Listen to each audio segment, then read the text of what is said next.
Le ministère de la Construction, du Logement et de l'Urbanisme, Bruno Nabagné-Koné, a organisé ce jeudi la traditionnelle conférence de presse bilan dans la commune de Cocody.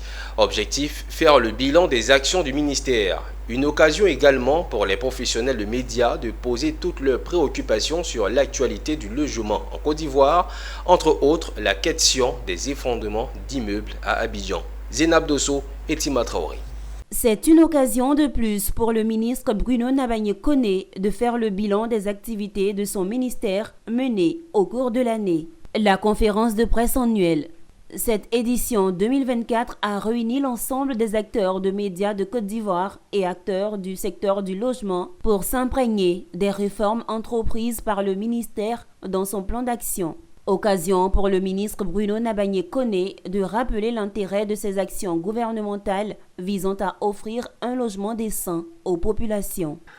Notre vision, donc sur la base de la mission qui nous a été confiée, c'est promouvoir une transition urbaine réussie en Côte d'Ivoire à travers une offre publique sécurisée du foncier, la création d'un habitat de qualité et l'accès à un logement décent pour tous. En réalité, l'État crée le cadre.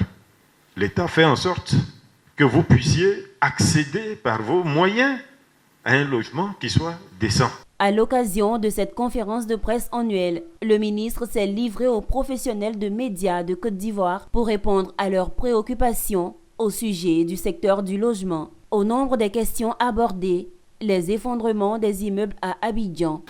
Donc, si nous faisons une typologie de ces effondrements, j'allais dire pour l'essentiel, ce ne seront pas les matériaux de construction la cause de l'effondrement.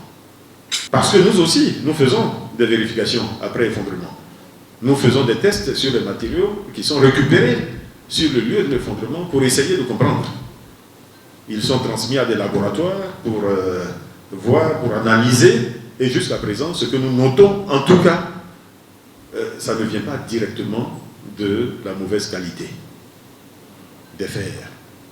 Mais ça peut venir de la mauvaise utilisation de ces fers-là sur un chantier. Si vous devez utiliser du fer 12, que vous utilisez du fer 8, forcément, il y aura une faiblesse.